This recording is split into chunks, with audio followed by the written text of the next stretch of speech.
All right, welcome to the Explainer. Today, we're going to tackle a huge concept in cybersecurity, but we're going to do it by talking about something you've all seen before, a reception area. Yep, we're talking about the digital front door for any secure network. So let's start with a simple question. Have you ever been to a big corporate office?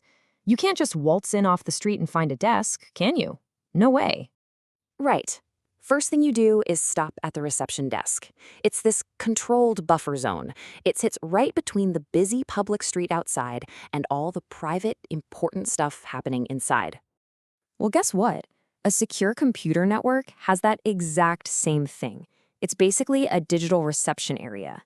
And yeah, it has a really specific and honestly kind of cool name. It's called a DMZ, which stands for Demilitarized Zone. Think about it.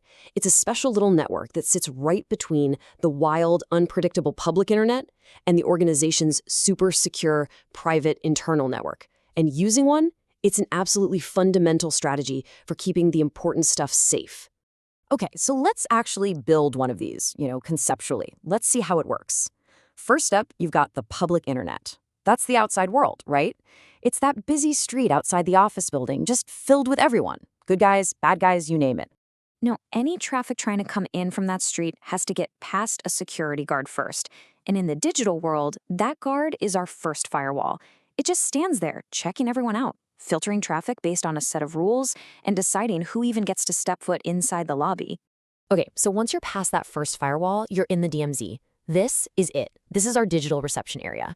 It's not the main office yet, but it's this controlled space where all the public-facing stuff can hang out. But here's the key. To go any deeper, to get to the really sensitive stuff, you have to get past a second firewall. This is like another security guard, but this one's way stricter. This one's checking your ID, your appointment, everything before you can get into the actual office. And there you have it. That's the whole setup. Only after you pass that second, super strict security check can you get to the private internal network. This is the main office, It's where the employee computers are, the file servers, all the truly valuable data. And it's totally cut off from the outside world. So that brings up a really good question. If you have this digital reception area, what do you actually put in it? And probably more important, what stuff do you make sure stays locked away, safe and sound in the main office? Well, the whole separation is super strategic.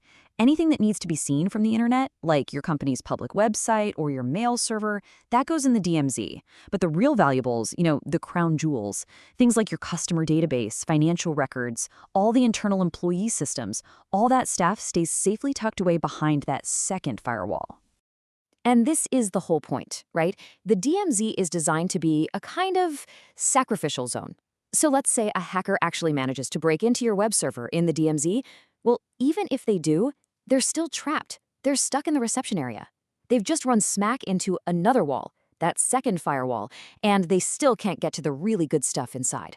Now, this whole idea of layered defense, it isn't just for corporate networks, not at all.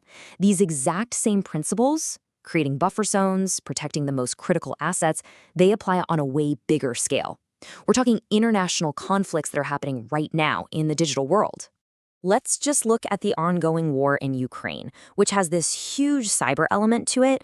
Cyber operations have been part of this conflict since the very beginning, back in 2014. We've seen attacks targeting critical infrastructure, things like power grids. And then, fast forward to 2022, and there's a massive cyber attack on the Viasat satellite network, designed specifically to mess with Ukrainian military communications right when the invasion started. It's a direct link between digital attacks and physical goal. And that just hammers home the modern reality of warfare, doesn't it? Cyber attacks aren't some separate little video game happening on the side. No, they're deeply woven into physical military operations. They're used to cause chaos, to disorient the enemy, and to get a real strategic edge.